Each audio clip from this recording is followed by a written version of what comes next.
Queridos amigos de la radio, como cristianos en este mundo, vivimos con esperanza. Aquí somos peregrinos y extranjeros. El cielo es nuestro hogar, y no buscamos nuestra máxima realización en la vida presente terrenal. Un aspecto de nuestra esperanza, y lo que hace que la esperanza cristiana sea completamente única, es la futura resurrección corporal. El cristiano no solo cree en una vida futura en la cual, después de nuestra muerte, nuestras almas continuarán existiendo en el cielo, pero creemos, basados en las Escrituras, que nuestros cuerpos terrenales en los que vivimos hoy serán resucitados de la descomposición y el polvo de la tumba, y que, en nuestra carne, veremos a Dios. La muerte y la tumba no son el fin para nuestros cuerpos. La tumba no tendrá la victoria. Morir como creyente, morir en el Señor y morir con esperanza significa que nuestros cuerpos serán resucitados y hechos semejantes al glorioso cuerpo de Jesucristo. Esa es nuestra esperanza.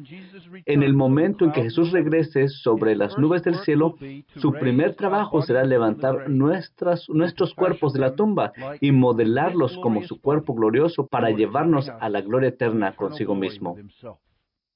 Ese es nuestro tema hoy. En esta serie de mensajes sobre los últimos días hemos estado observando las señales de la venida de Jesucristo. La última vez en esta serie miramos la señal del Hijo del Hombre, el regreso corporal y visible de Jesucristo en las nubes del cielo. En este mensaje y en los mensajes siguientes veremos qué sucede más allá del regreso de Jesucristo. Lo primero que ocurre al regreso de Cristo es la resurrección general de los muertos. Consideramos esto hoy basados en el Evangelio de Juan 5, 28 y 29. Jesús dice allí: «No os maravilléis de esto, porque vendrá la hora cuando todos los que están en los sepulcros oirán su voz, y los que hicieron lo bueno saldrán a resurrección de vida, mas los que hicieron lo malo a resurrección de condenación». He titulado este mensaje La resurrección general. Cuando hablamos de una resurrección general, nos referimos a estas tres cosas. Primero, que nuestros cuerpos literalmente se levantarán de la tumba. Jesús dice aquí: los que están en los sepulcros saldrán. Él no pretende limitar esta resurrección a aquellos que están enterrados en tumbas, pero esta es una forma de hablar de todos los que han muerto. Él se refiere a los restos terrenales de todos. Estar en la tumba es morir. Esto es lo que hace cuando alguien muere. En el momento de la muerte hay un desgarramiento violento del alma y del cuerpo. El alma parte y regresa a Dios, quien lo hizo. Aquí en la tierra nos quedamos con un cuerpo, un cadáver, un caparazón vacío y sin vida. Por lo general, lo enterramos y lo ponemos amorosamente en la tumba. Cuando nos paramos en la tumba, la realidad de la muerte nos golpea. Pero ahora, el punto que Jesús está haciendo aquí es que la tumba no es el final. En 1 Corintios 15, el apóstol grita triunfante: ¿dónde está, oh muerte, tu aguijón? ¿Dónde, oh sepulcro, tu victoria? La tumba, al final, no tiene la victoria porque Jesús mismo entró en la tumba y venció el poder de la muerte. Entonces, el cuerpo que está enterrado en la tumba, tu cuerpo, mi cuerpo, se levantarán. Pablo habla de esta identidad entre el cuerpo presente y el cuerpo de resurrección. Él dice que este cuerpo es sembrado, pero este cuerpo también es resucitado. La sustancia es igual. Lo que se siembra, se levanta. Ahora, así como Jesús fue levantado de la tumba en el mismo cuerpo en el que fue sepultado, así conservaremos una identidad personal en la futura resurrección. Job dice: «Y después de deshecha esta mi piel, en mi carne he de ver a Dios». Así que primero reconocemos aquí una resurrección literal y corporal. En segundo lugar, cuando hablamos de una resurrección general, queremos decir que todos los que alguna vez vivieron serán resucitados de entre los muertos. La resurrección será universal. Vemos esto muy claramente en los versículos en estos versículos. El versículo 28 se refiere a todos. Vendrá ahora cuando todos los que están en los sepulcros oirán su voz. El versículo 39 describe quiénes son todos estos, los que han hecho lo bueno y los que hicieron lo malo. En otras palabras, esta será una resurrección no solo del pueblo de Dios, no solo de los elegidos, sino también de los incrédulos, de los reprobados, todos. Tercero, la resurrección general ocurrirá en un momento específico en la historia. Jesús dice en el versículo 28, porque vendrá hora. Señala así un momento específico en la historia futura. Dios ha señalado, Dios ha designado una hora cuando esto sucederá. Y Él sabe ese día y la hora. ¿Cuándo será esa hora? Será en el momento en que Jesús regrese sobre las nubes del cielo. Esto también se designa en las Escrituras como una hora. Eso no se menciona específicamente aquí en la discusión de Jesús en Juan 5, porque aquí Él no está hablando tanto de los tiempos finales como de su autoridad. Pero si nos volvemos a Juan 6:40, Jesús dice, y esta es la voluntad del que me ha enviado, que todo aquel que ve al Hijo y cree en Él tenga vida eterna, y yo le resucitaré en el día postrero.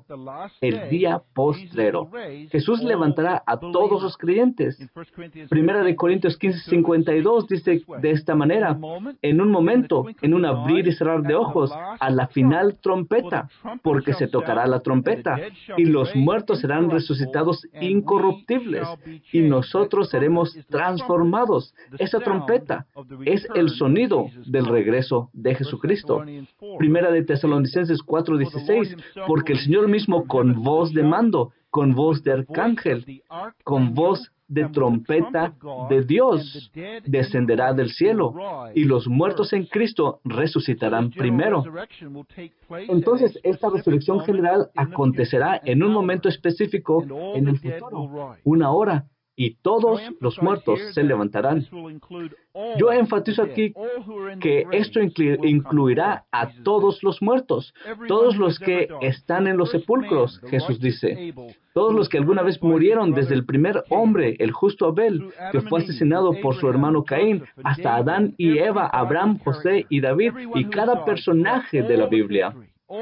Todos los que murieron a lo largo de la historia, todos los grandes nombres de la historia, todas las personas desconocidas y olvidadas, miles de millones de hombres y mujeres, jóvenes y viejos, niños y niñas, bebés, aquellos enterrados hace miles de años y cuyos cuerpos han regresado desde hace mucho tiempo al polvo, aquellos que han sido quemados en el fuego, aquellos que se han convertido en comida para los peces, se ahogaron en el mar, aquellos que se han convertido en comida de gusanos enterrados en la tierra, aquellos desmembrados y destrozados en la guerra, los de civilizaciones antiguas desconocidas, aquellos de esquinas remotas de la tierra, aquellos asfixiados con gases por millones por el régimen de Hitler, y esos millones de bebés abortados de nuestra sociedad moderna. Todos saldrán. Eso significa que tú estarás ahí y yo estaré allí, ya sea que vivamos hasta el último día, o si nuestros cuerpos vuelven al polvo y nuestras almas a Dios que lo dio. Si la muerte nos llega a través del proceso del dolor o del sufrimiento, o si llega de repente, si morimos jóvenes o viejos y llenos de años, si eres un creyente o un incrédulo, todos nosotros estaremos en ese día, en esa gran mañana de resurrección. Enfatizo todos, porque algunos enseñan que hay múltiples resurrecciones en el futuro, que primero está la resurrección y el rapto de todos los creyentes. Luego, 1000 años más tarde, hay una resurrección de los malvados para el juicio. Aquí está muy claro que esto tendrá un lugar en un momento, que este es un único evento. Jesús dice, la hora viene. Luego habla de la resurrección de ambos, el justo y el injusto, sucediendo simultáneamente. Esto está respaldado en otras partes de la Escritura, Hechos 24:15, que dice que ha de haber una resurrección de los muertos, así de justos como de injustos. Ese día, el día de la resurrección del pueblo de Dios, será el último día. Jesús dice en Juan 6:40 acerca de la resurrección de los creyentes: le resucitaré en el día postrero. Esta resurrección no tiene lugar unos 1000 años antes del último día, sino que tiene lugar en el último día. La resurrección es de todos en el momento del regreso de Cristo, que es el último día. Entonces, la resurrección general es una resurrección futura en un día y momento específico. Y el día y el momento en que Jesús regrese con el sonido de la trompeta y la voz del arcángel de Dios, ese es el último día de la historia de este mundo. Pero el punto principal que Jesús está haciendo aquí en el pasaje es cómo tendrá lugar esta resurrección. Jesús no está hablando tanto acerca del fin de los tiempos, pero está teniendo una discusión con los líderes judíos, especialmente los fariseos, acerca de su autoridad y poder. Más arriba en el capítulo, Jesús había sanado a un hombre que estaba en el estanque de Betsaida. Los milagros que Jesús realizó hicieron que multitudes lo siguieran. Los líderes no pudieron resistir ni negar el poder de Jesús. Entonces ellos trataron de desacreditar lo que Jesús estaba haciendo, convirtiendo esto en una disputa sobre algo diferente. Aquí lo convierten en una disputa sobre el día de reposo, el sábado, porque Jesús había sanado a este hombre en el día de reposo. Justo como lo hace tan a menudo, Jesús trae esto de vuelta al verdadero problema. El verdadero problema no es la observancia del sábado, sino la autoridad de Cristo. Los milagros que demuestran quién es Él. Entonces, en el versículo 17, Jesús dice: mi Padre hasta ahora trabaja y yo trabajo. Él está diciendo que el poder por el cual Él hizo sus milagros fue un poder divino y que Él fue enviado por Dios a este mundo. Esto trae a los líderes judíos de vuelta al verdadero problema. Eso los enoja. En el versículo 18 vemos que están molestos no solo por haber hecho esto en el día sábado, sino porque llamó a Dios su Padre y afirmó que Él mismo era Dios. Entonces Jesús les dice: bueno, lo que me han visto hacer hasta ahora no es nada en comparación con lo que haré y lo que puedo hacer. En los versos intermedios, Él habla de su poder, que se mostrará en el juicio de este mundo. Y eso se muestra en su capacidad para resucitar a personas de los muertos. Aquí Jesús les dice a los líderes judíos: lo que tú ves que hago aquí en la curación de este hombre, en el estanque de Betsaida, palidece en comparación con lo que me verás hacer en el futuro. La pregunta es: ¿cómo resucitará Jesús a los muertos? ¿Con qué poder tiene lugar esta resurrección general? A veces estamos perplejos ante esta pregunta. Pensamos en cómo el cuerpo se descompone en la tumba. Pensamos quizás en nuestros cuerpos que se han desintegrado en la muerte o que han sido quemados, y nos preguntamos: ¿cómo puede esta resurrección general, cómo puede tener lugar esta resurrección literal y corporal? Vemos cómo en las palabras de Jesús, del texto, Jesús dice: vendrá hora cuando todos los que están en los sepulcros oirán su voz. Es por la voz, simplemente por la voz de Jesucristo. Ese es el poder de la voz de Jesucristo. Ahora piensen en Jesús y en la resurrección de Lázaro de entre los muertos. Él dijo, después de que la piedra había sido removida: Lázaro, ven fuera. Y Lázaro se levantó y salió. Se ha dicho que Jesús, cuando resucitó a Lázaro de entre los muertos, pronunció su nombre, Lázaro, porque primero dijo eso, porque de lo contrario, todos los que hubieran estado en la tumba hubieran salido en ese día. En el día en que Jesús venga de nuevo, Él dirá la palabra: sal, levántate de los muertos, y todos saldrán de sus tumbas. Esta voz se llama en otro lugar la trompeta de Dios. En 1 de Tesalonicenses 4:16 se tocará la trompeta de Dios y los muertos serán resucitados. Y ahora el punto de Jesús es: si Él puede hacer eso, si Él puede resucitar a los muertos con su voz en el último día, no te maravilles de esto, no te sorprendas de esto, que un cojo pueda caminar a su orden. Así que Jesús regresará en el último día y hablará una palabra que dará vida a todos los que están en sus tumbas. Este es un pensamiento hermoso y es una analogía maravillosa de lo que hace en la obra de nuestra salvación.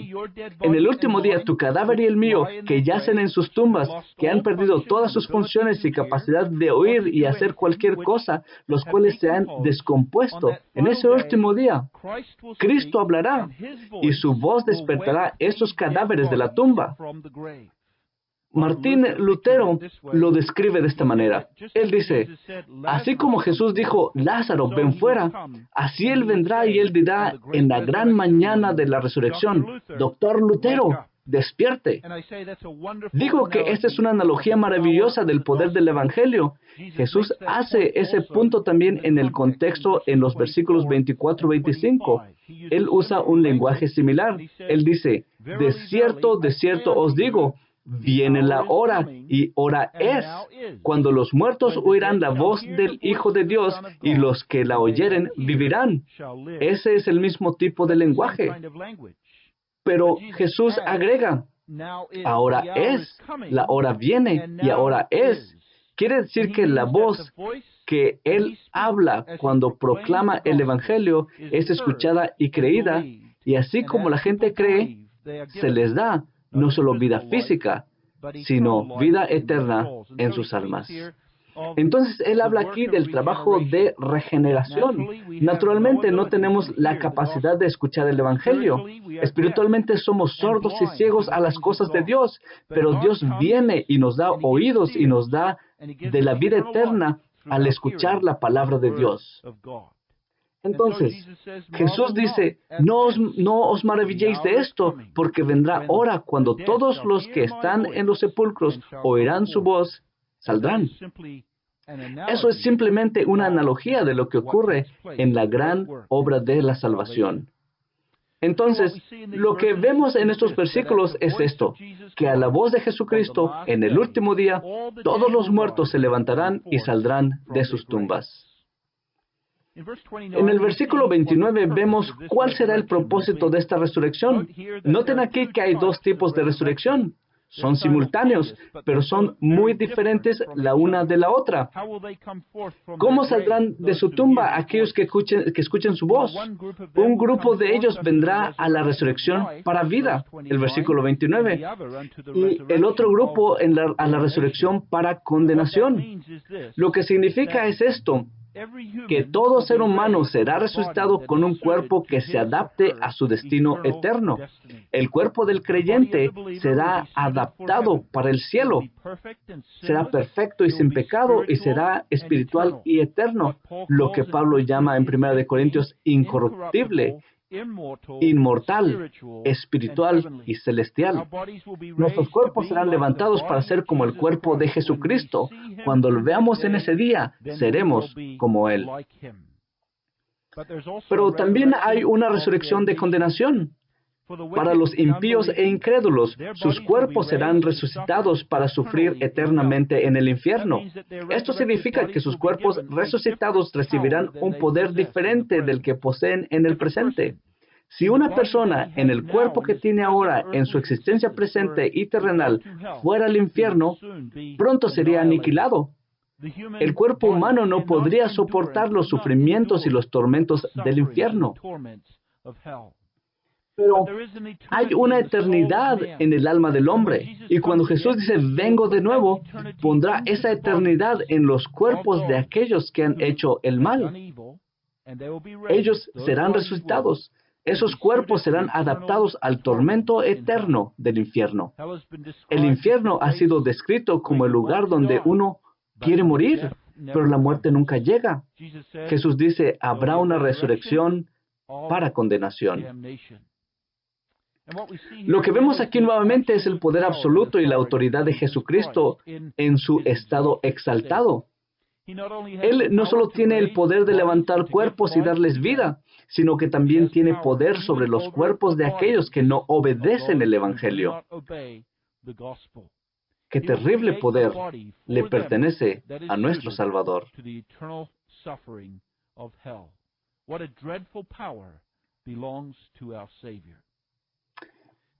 Una de las principales preguntas que las personas hacen acerca de este versículo 29 es esta. ¿Jesús enseña aquí una salvación por obras? Él habla aquí del día del juicio final y habla de la resurrección de aquellos que hicieron el bien para vida y de la resurrección de aquellos que han hecho el mal para condenación. Lo que tenemos que hacer es mirar más de cerca este versículo y ver que enseña todo lo contrario. La pregunta es, ¿cuándo tiene lugar esta resurrección en el orden de los eventos del último día?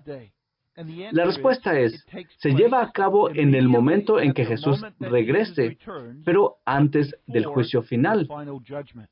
En Mateo 24 leemos que cuando Jesús regrese, Él enviará a sus ángeles a reunir a todos de las 4 esquinas de la tierra.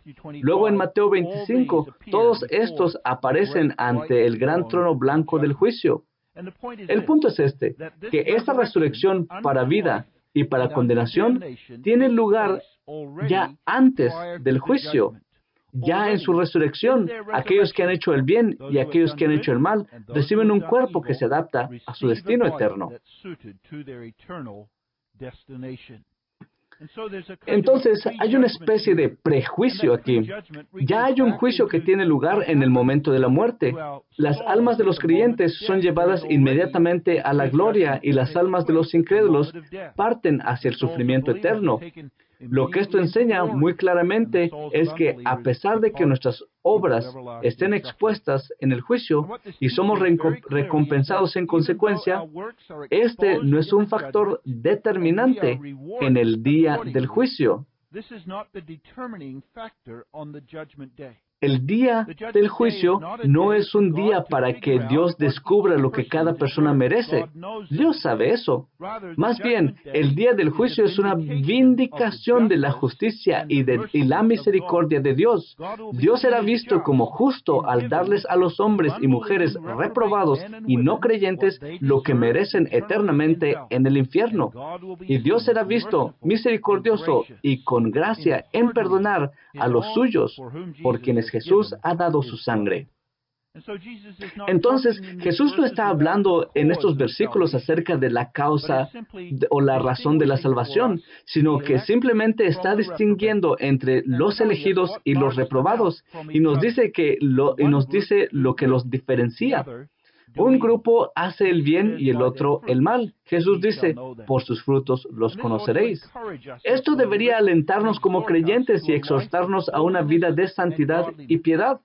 Debería aumentar en nosotros el deseo ferviente de vivir de una manera que sea agradable a Dios, en vivir una vida de amor y buenas obras, no para que podamos descansar en nuestras obras, porque descansamos solo en la gracia de Dios, sino como una expresión de la vida que tenemos nosotros que hemos escuchado la voz de Cristo y tenemos vida.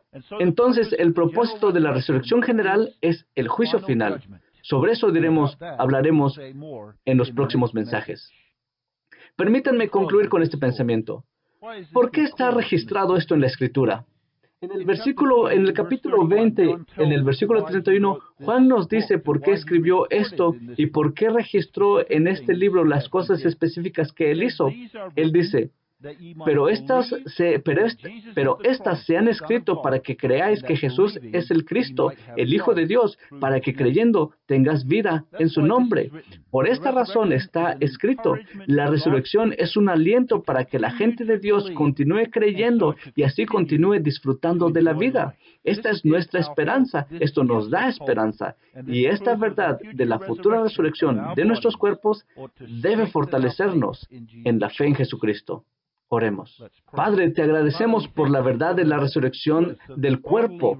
Cuando pensamos en el poder de la voz de Jesucristo que resucitará a los muertos en el último día, reconocemos el poder del Evangelio que ha llegado y da vida a nuestras almas. El Evangelio, que es la voz de Jesucristo hoy, y agradecemos esto, Señor, que al escuchar el Evangelio has abierto nuestros corazones para creerlo. Oremos, Señor, para que podamos ser equipados con este Evangelio para vivir una esperanza en la vida eterna, para vivir en la esperanza de la vida eterna. Oramos, ven, Señor Jesús. Amén.